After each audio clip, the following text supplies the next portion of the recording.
Eastern Standard Time to 11 a.m. Eastern Standard Time for 2 hours of live stream writing accountability, followed by our 11 to 11:30-ish, half hour-ish wrap up chat where we share what we did. So the way this live stream works, in case you're new, is that you can keep the stream open in a separate window, separate tab, with you working on your thing for 2 hours and me working on my thing for 2 hours, during which you are strongly encouraged to use the chat on YouTube and Twitch, wherever you happen to be watching, and or tuning in rather, and log into the chat what it is you're working on and what it is you're getting done as you're getting those things done. Just keep a running log going in the chat as part of the accountability practice. Now, for those of you familiar with Twitch, you may think, what, the stuff in the chat could get lost, and you'd be right, which is why I keep the tab for the chat open at all times while I'm working on my stuff, but I am keeping it in a separate tab and not looking at the chat, which is how I do my work for the whole 2 hours, because I have OCD, and if I can see the chat, then I'm not working on my writing. So instead, that's why we have the wrap-up chat. And whether you're watching along or writing along, you can leave any comments or questions about your creative projects, my creative projects, and the creative process in general in the chat during the 2 hours of live streaming and during the wrap-up chat, and I will respond to every single comment and every single question. And as for my part in the accountability, since you are encouraged for your part to log things in the chat, because I'm not logging things in the chat, what I am doing is I'm logging them in a Google spreadsheet, which I'm screen sharing with you. I'm sharing my face on camera to show you that my butt is in the chair. And the wrap-up chat is going to begin with me giving a brief summary of what all I got done for the 2 hours, with a little bit of the how, a little bit of the why, and then I'll go into the chats, look to see what you've logged accountability-wise, and respond to all comments and questions. So that pretty much wraps everything that needs to be said for our starting spiel, and let's just get to work now. We got 2 hours ahead of us, folks. Let's use them.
Posted.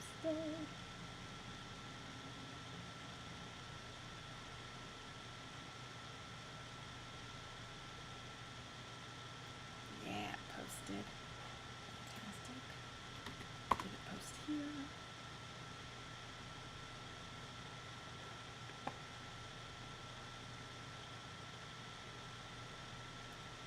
Why isn't it posting this?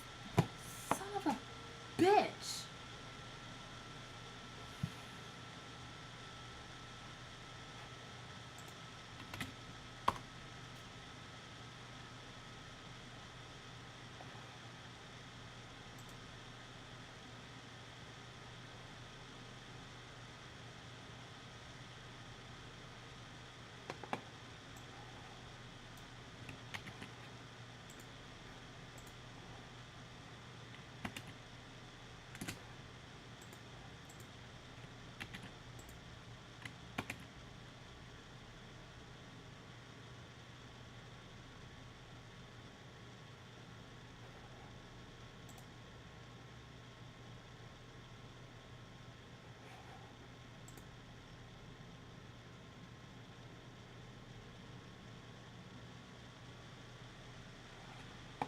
And I need an image for the golden goose eggs.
self-fulfilling.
Okay.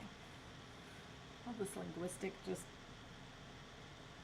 stuff is silly, but it's necessary. Anywho, it is now 11:02, which means it's time for our wrap up chat. Ba-dum, ba-bum, ba-bum.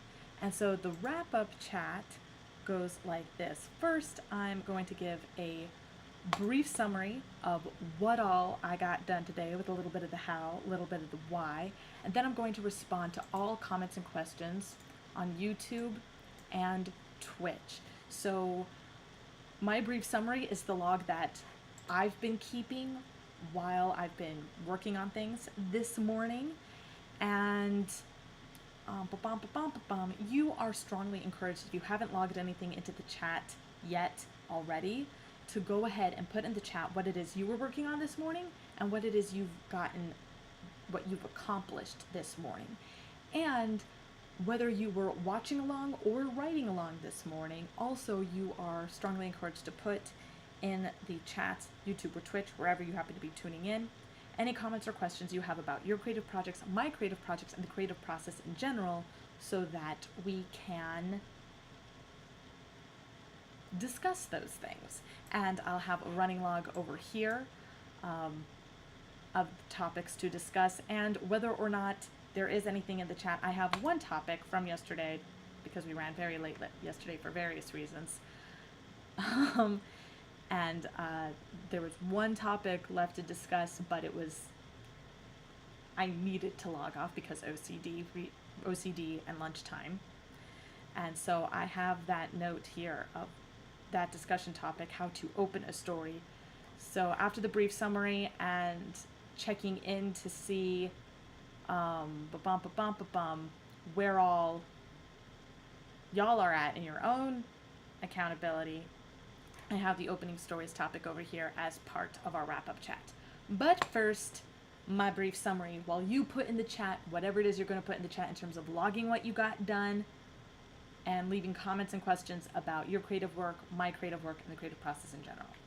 So first, I wrote my daily blog post, and actually it was a republishing of an old post to Medium, a very old post from before the 100 days, wherein I wrote about the virtues of the 5-paragraph essay and how much I like it. And I actually wrote a 5-paragraph essay on why I like 5-paragraph essays and spoke of it as being a kind of verse form. And I did rewrite the concluding sentence, the concluding half of the concluding sentence, because when I first wrote it, I had this idea that I was going to write 5-paragraph essays more often, and then that just never happened. And so I wanted to discuss that. I just wanted to rephrase it that rather than I'm going to stay a while with 5-paragraph essays, which it didn't happen at all. I'm going to revisit this more often, which is a more feasible thing for me to do. And I reposted that article specifically because, I've been thinking about MFAs a lot lately, and I've been rereading the MFA issues that I have of Poets and Writers magazine as I've been brainstorming whether or not I need an MFA or if there are things I can do to my current online writing space trajectory that would create an MFA type situation for me.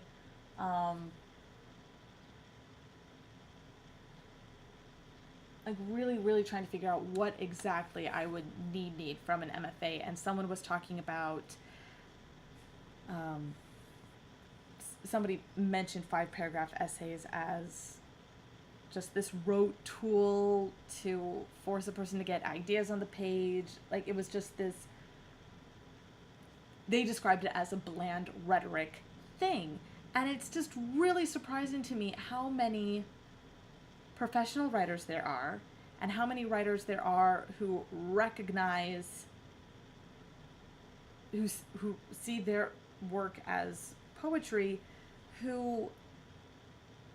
and it's just really surprising to me how many people in the writing community devalue the 5-paragraph essay,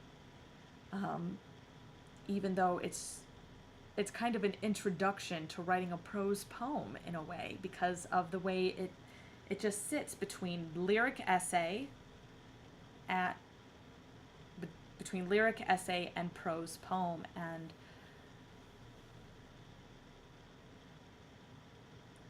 I just I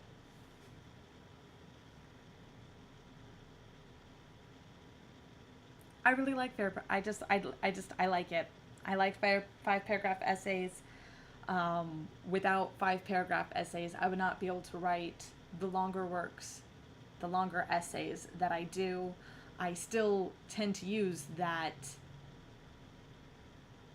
I still tend to block things out in 3-paragraph sections with 3 sentences to each paragraph. That's always the aim. Because it's just a nice rule of thumb in order to rein in the prose, because otherwise the way that prose just goes on and on and on can be incredibly overwhelming to me as someone with OCD who likes to be able to see the edges of things and be able to know what parameters a thing needs to fit in to be what it's going to be. And the 5-paragraph essay does that, and it forces you to be really much more specific with your language. And I think as we progress through, like, it's used as an introduction to writing longer works. But when you've been writing longer works for a while and then you go back to the 5-paragraph essay, it's a challenge. And I think it's a challenge that should be embraced.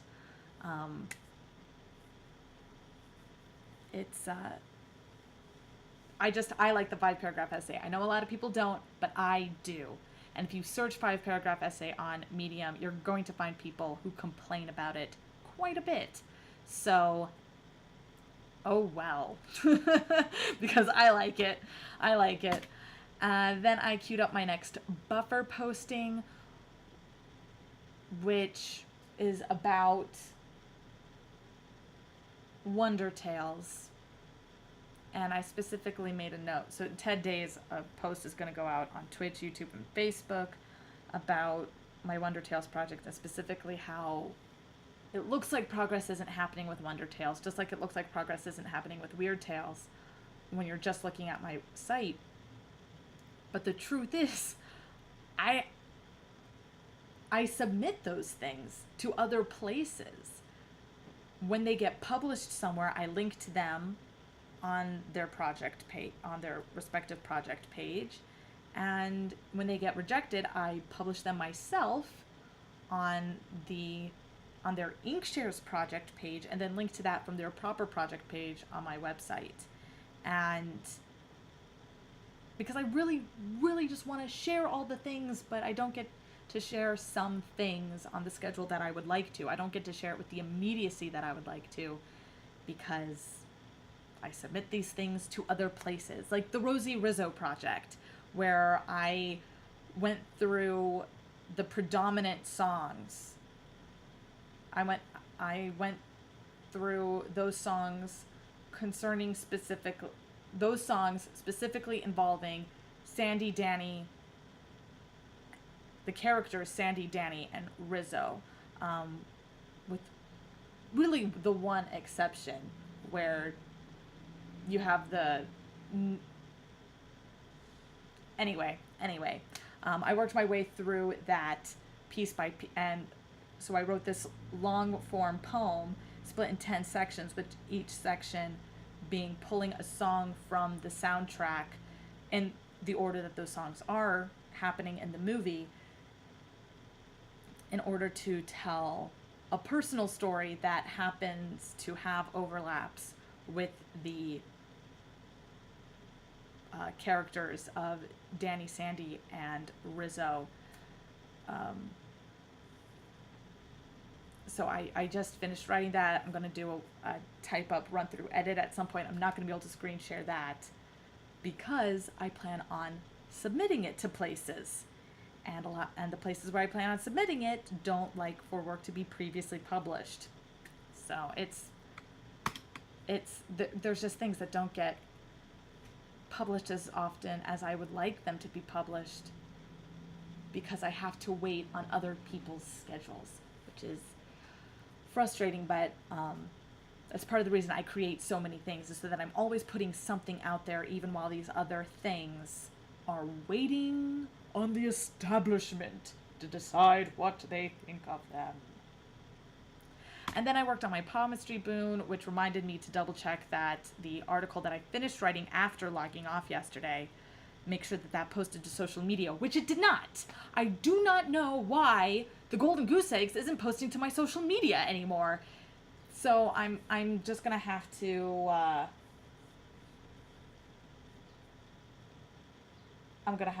make posting those things to social media part of my buffer roundup. So like the morning after something publishes, my buffer for that day will be to go back and make sure and to put those items into buffer and then add them to the top of the buffer queue. Or the day that it publishes, do that. The day that it publishes, do that. So it'll go out the next day. So it's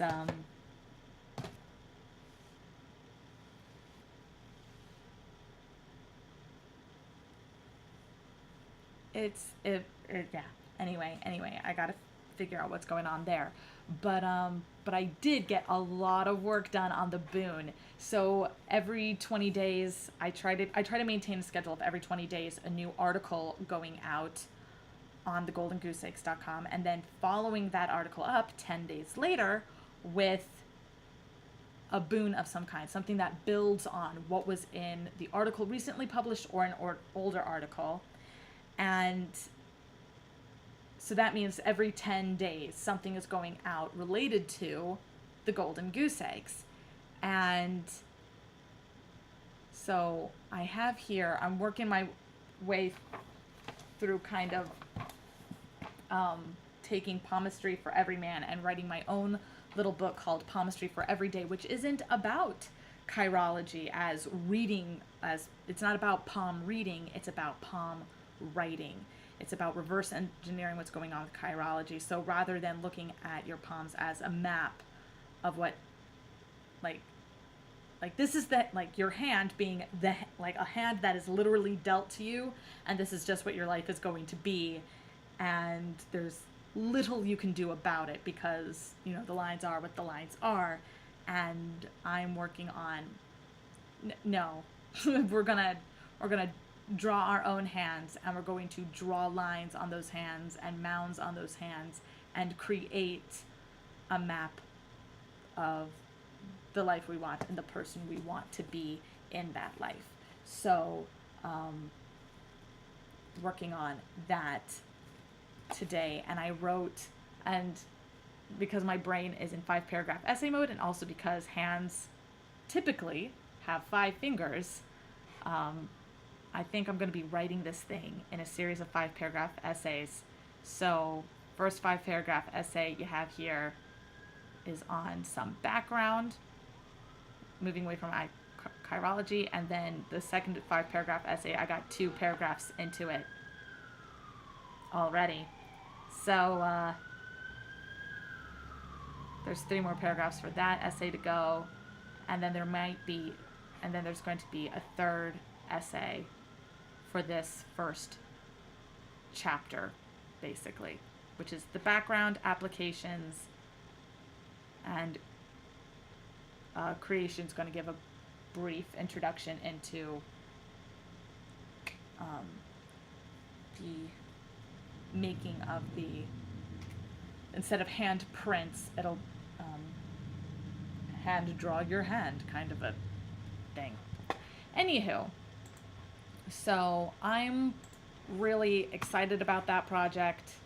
I'm really enjoying writing it already.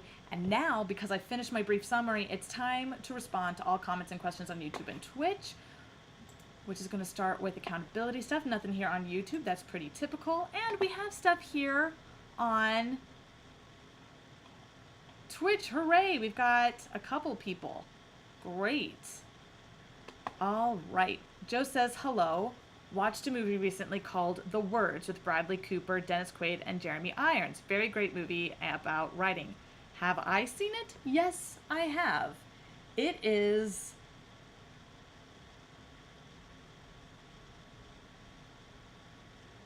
Oh, I have lots of feelings about it. It's,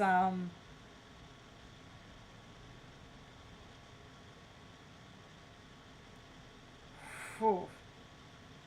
It is well rendered, and it is heartbreaking, and that conclusion of him not learning the lesson that someone else has learned and having to, because it's not enough to have read the lesson learned, not enough to have heard the conclusion properly from the horse's mouth. He has to actually stick the landing and go through all of that himself. Very well rendered, very frustrating in a good way. I enjoyed that film a lot. Joe then goes on to describe that it's about this depressed writer who finds a manuscript, passes it off as his own, becomes massively successful, and has to deal with the guilt when meeting the person who wrote the story. And also there's all the back and forth of him writing about that experience later, but writing about that experience as a new fictitious work, because you have to go through your own thing to write that, like, oh god, it's just, yeah. So then Joe goes on about how he needs an ice bucket in front of his fan, which his door says 92 degrees with 100% humidity where she is. Oh, son of a bitch. Joe then says he's got 77 with 57% humidity. Damn. Some talk about AC. Joe says, I got a question. How do you go about naming characters when you want the name to be profound and interconnected with the character traits and their goal? Some extra complicated when you want to add layers to basic things like names. So, naming characters.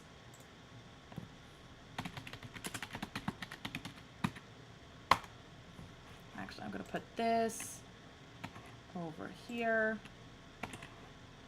to remember myself to come back to it. So, naming characters, there are all sorts of ways to name characters. So, if there's a particular characteristic you want them to have, a good way of thinking about that would be, if you want to build layers on top of that, you can actually name them after another character from fiction or from history or even your own family, so it's like completely hidden, who shares that characteristic. You can look up that character trait and look up different synonyms that it has and maybe name someone a virtue related to that characteristic. There was a short story by F. Scott Fitzgerald that was later made into a completely ridiculous film. I mean, the conclusion of it was completely ridiculous because they changed the ending. But the film, like, leading up, like, the way they tried to put that film tried to make the story into a film was interesting, and they had Van Johnson and Elizabeth Taylor as the married couple, both of whom were alcoholics, and then they did this weird thing with the sister being in love with the husband as the real reason she wanted to hold on to his child, which in the short story it wasn't. It was that he was an alcoholic and she didn't trust him to take care of the baby.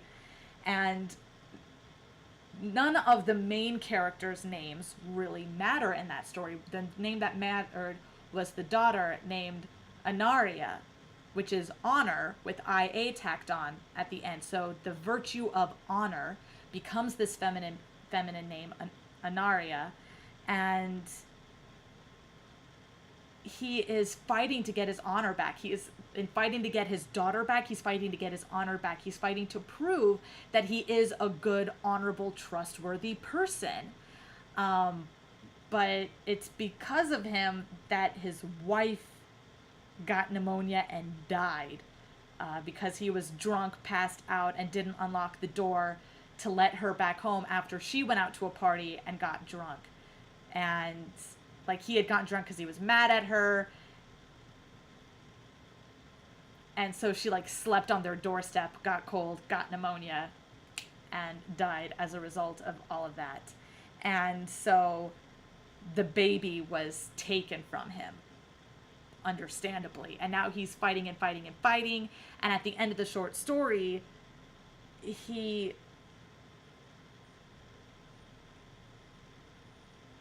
at the end of the short story, or over the course of the story, he begins drinking again. Like, they offer him a drink when he comes into the house, and already he's drinking too much.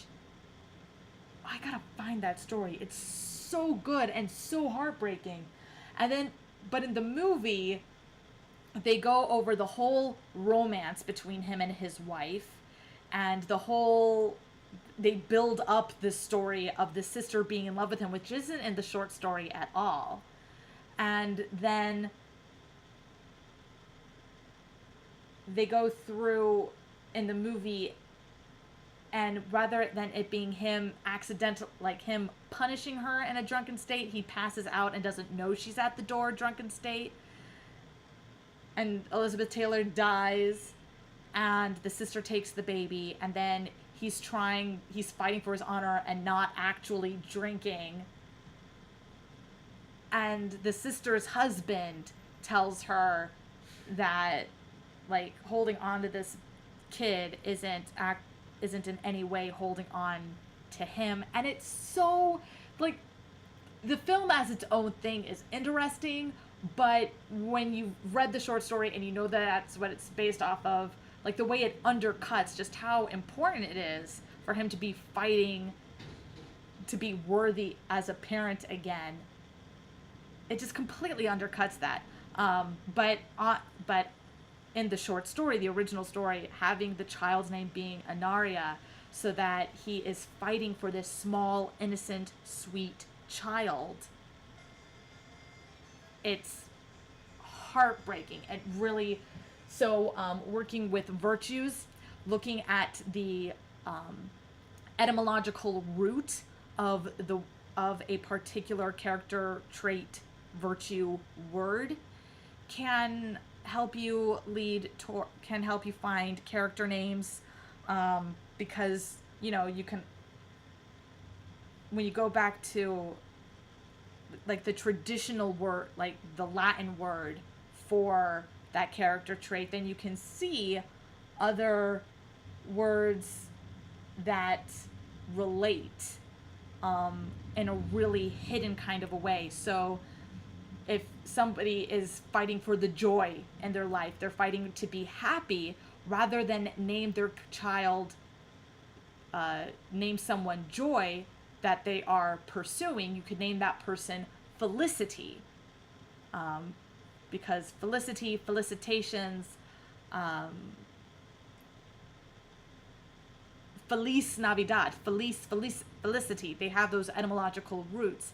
And it goes back to the ancient word for joy, for happiness. So there's that. You can also look up the character trait on a site like babynames.com.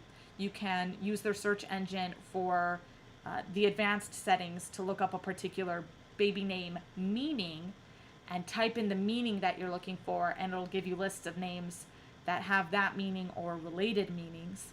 And so there are lots of ways to, like, take the character trait that you're going off of, and just one connection at a time, sort of baby step away from the word itself, or even have the word itself, but give it to a side character, or give it to a thing that the main character is pursuing, so that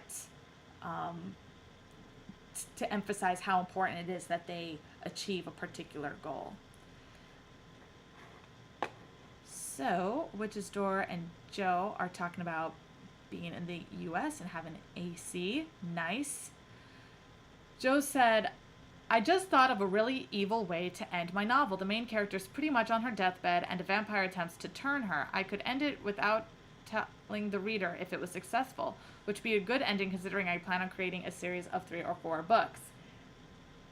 If you plan on creating a series, then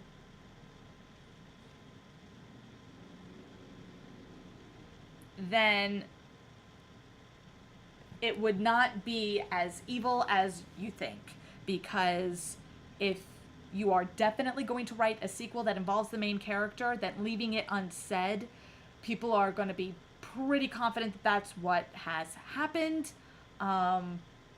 even without you having to say it, which actually then lends more nuance than evil to the way you write the book. Leaving endings to stories uncertain has, when you're doing it as a cliffhanger for a series, it's not so much evil as just, oh, okay, fine, I'll wait till the next book to find out. It's just an impatience thing. Whereas with a singular work, leaving the story unended can have,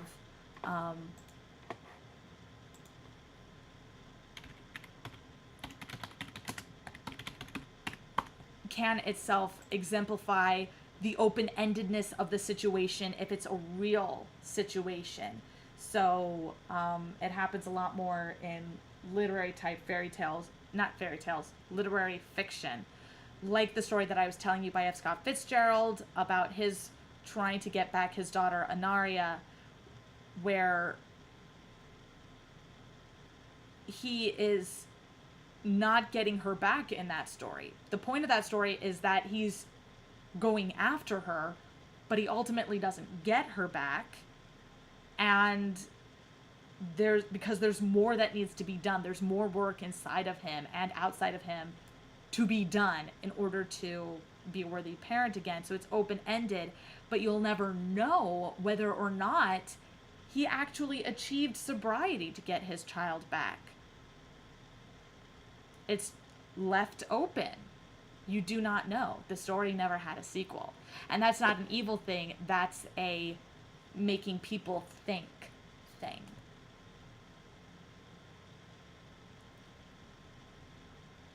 Almostly There says, what is that on the top right? It looks like a uterus. It is and it is not. That is a sigil I made representing a better world through better storytelling. So it is,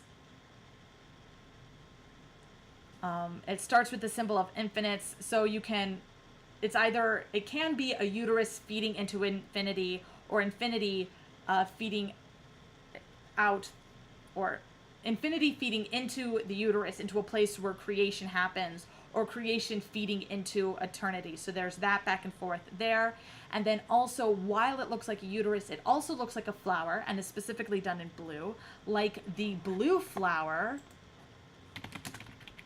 I'm trying to remember the name of the person who wrote, not Penelope Fitzgerald. Oh my goodness. That's a new book that's now running amok in my thing. Okay, Blue Flower Arts. There we go. Blue Flower Arts. So, about Blue Flower. Blue Flower Arts is a literary speakers agency dedicated to the beauty of words. Where is it? The blue flower has long been a symbol of inspiration and yearning, the metaphysical striving for the unreachable, the joining of human with nature and the spirit. Blue Flower Arts is named after the unfinished story Heinrich von Ufterdingen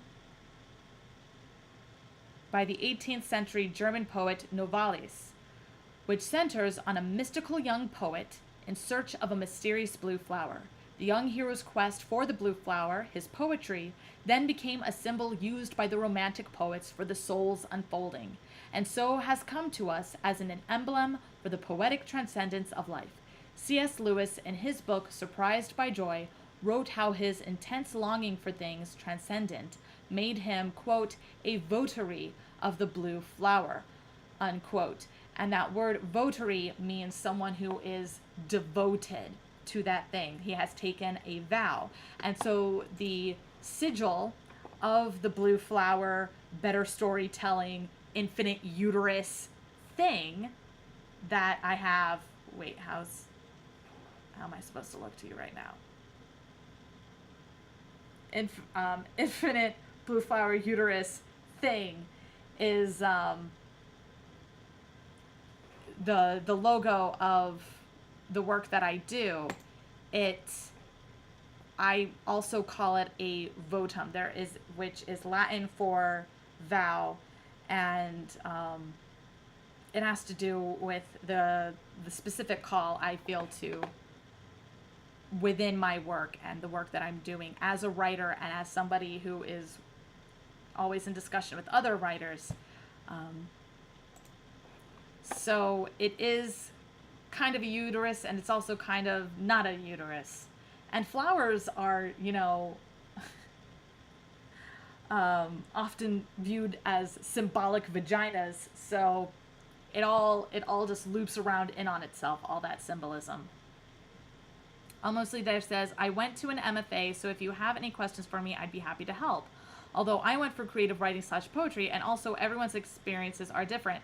If I did get an MFA, I would get it in poetry in order to focus on my poetry better. I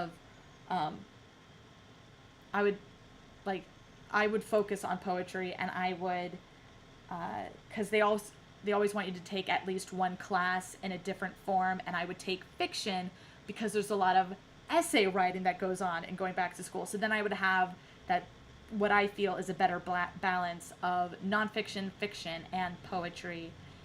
If I did go to get an MFA, that's how I would do it. Almostly there says, Sandy, Danny, and Rizzo, like Sandy, no, not Sandy, Denny, and Rizzo. It's not Sandy, Danny, the folk singer. I'm talking about the movie Grease. There are the characters Sandy, Danny, and Rizzo. Sandy and Danny are the main couple. Rizzo is this sort of bad girl who gives Sandy a hard time. She gives everybody a hard time in order to cover up her own vulnerabilities. But she's the best part of the movie, I'll put it that way. Almostly there. Lizzo, like the rapper who sings Where My Phone At. Sorry, I just heard a glimpse of what you said. Or RZA. So, no, and Almostly there says, thanks for clarification. Yes, that is what, that's what Sandy, Danny, and Rizzo. I used to know someone when I was very young. We used to make out in her closet. We were closeted figuratively and literally while making out. And she used to call our making out playing Sandy and Danny. She had me in the role of Danny and herself in the role of Sandy. And after a couple of times of this, I asked her if I could be Rizzo instead. And after a couple of times of that, I wanted to ask her to be my girlfriend, but before I could, it just stopped. Cold turkey. No explanation. No acknowledgement. And a couple of years later, I very quietly tried to ask her about it, and she looked me dead in the face, like, I have no idea what you're talking about, and then ran into the next room where both of our families were actually hanging out and waiting for us to come back and all hang out together and have dinner. So it's the poem series is pulling from the songs of Grease, specifically revolving around those three characters as I work my way through those feelings, sometimes still wanting to go back, sometimes just feeling weirdly vulnerable, sometimes being all defensive and salty, sometimes being playful, and it just goes all through all of that. And it's a fun piece. I wrote most of it. Well, I wrote it in 2 sittings. The first sitting, I was actually in charge of watching the door, taking people's money and stamping their hands at Providence Poetry Slam. At the previous Poetry Slam. So a little, almost 2 weeks ago. It'll be 2 weeks this Thursday I started it. And then, was it Wednesday I finished it? Or was it? It was Wednesday I finished it. Yes, because I remember talking to Astrid about it on the way to choir. So almost 2 weeks ago, I started the poems, did it all in one sitting. And then 1 week ago, today, I wrote the end of it. But the night that I started it, what I had, I read out loud. And it incorporates lines from the songs, which I then sing. And some of the lines from the songs are altered ever so slightly, so that I'm singing my own words to the tunes of the songs in bits and pieces. And so it just goes back and forth between singing, mostly speaking, predominantly my own individual words. And it was a lot of fun to write. And then I finished it, so now I got to do a run through, edit it, and submit it to some places. And there's one place in particular, I'm definitely, the first place I will submit it is Fairy Tale Review for the Pink issue, because it does have some slight, do I want this weird right off into the sunset in the air in a convertible happily ever after bullshit, or do I want some real day-to-day happily ever out there stuff? And also the pink element because of the pink ladies, so I'm going to be submitting it to that. And it was so much fun to write, and it was really necessary to write to get a lot of that gunk from being hung up on that really, really long-term crush. So I'll see what happens with it. Of course she's afraid. I address that in the poem, that idea of her being afraid. That is one of so I go back and forth between not understanding and just being all desire, and being understanding and sharing in that vulnerability, and also rebelling against that vulnerability and salty. So each song that I'm pulling from in order to write the piece addresses all these different aspects of the situation. And, small town Ohio, Catholic family, and also not having the language to be able to, and not having the language or even situational acceptance to just be able to say, this physically felt good, and I wanted to do this thing that physically felt good, but ultimately it wasn't what I really wanted. So, like, when she taught me the game of playing Sandy and Danny in her closet, I was Danny. She didn't want me to be a girl. From the very beginning, she wanted me to be the boy in the situation. And then I asserted my own femininity in that situation, and then it broke apart. Because suddenly playing Sandy and Rizzo rather than playing Sandy and Danny, it disrupted what it is that she wanted out of that game, as she called it. And it just dissolves from there, And when I was younger and had asked her why it had ended up so abruptly, I didn't even have the language to be understanding, which is why I was asking her about it. And she did not have the language still, which is why she just said it had never happened and ran off, rather than be forced to confront it and try to put that into words. So,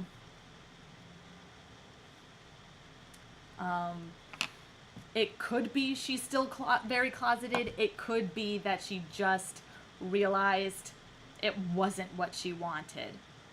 That there was just a physical need in her that she was acting on, and then realized the way she was doing it was not sustainable because there were other needs attached to that physical, there were more emotional needs attached to that physical need that I could not satisfy in my state as a physiological female. So that covers that, I believe. Just looking around at the chats. And we have one more topic. This is from yesterday. And it's about opening stories. So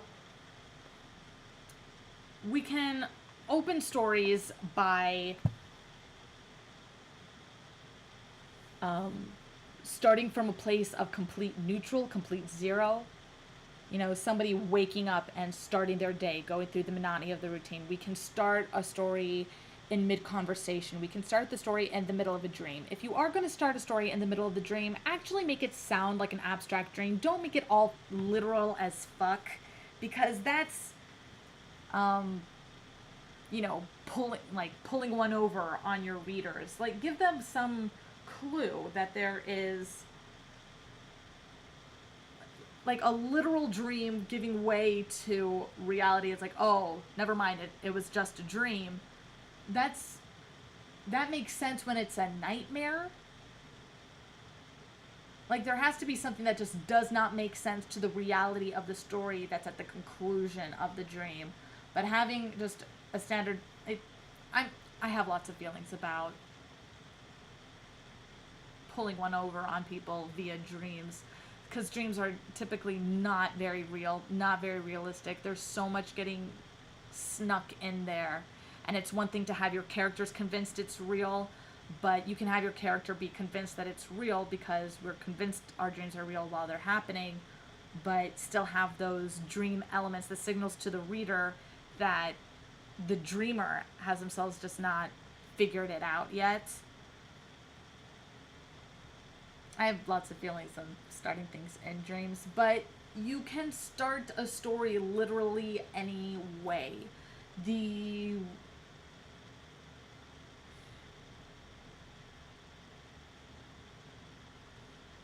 can start it with a treatise on the Dust Bowl, which is how the Grapes of Wrath starts, which turns the heat and the dust and just the flatness of the earth, just turns it into a whole new character, really, in that story.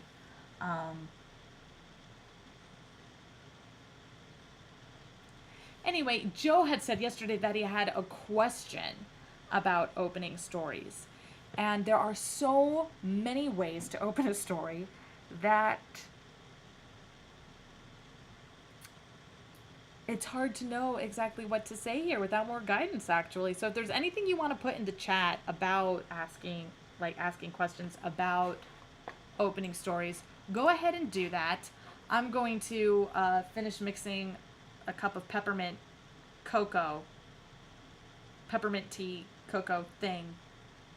I'm gonna finish making that while you type a possible question about opening scenes for books, just to help narrow down the topic of discussion, because there are so many ways to do it.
All right, coming over and looking at the chat, and it does not look like there is any new information. any new questions. So the openings of stories we'll have to discuss in the future. So I'm going to go ahead and do our wrap-up spiel for today. Thank you very much for joining me today. I'm Roaster Music, your live stream writing accountability partner, here every morning from 9 a.m. Eastern Standard Time to 11 a.m. Eastern Standard Time for 2 hours of live stream writing accountability, followed by our half-hour Max to Share What You Did wrap-up chat, which, as you can see, it being 11:47 right now, means there is wiggle room. We go over that half-hour mark sometimes. So, yeah. Thank you very much for joining me today. I strongly encourage you to come back, take advantage of the 2 hours of writing accountability, and also to really engage in the chats with any comments or questions you have about what you're working on, what I'm working on, and the creative process in general.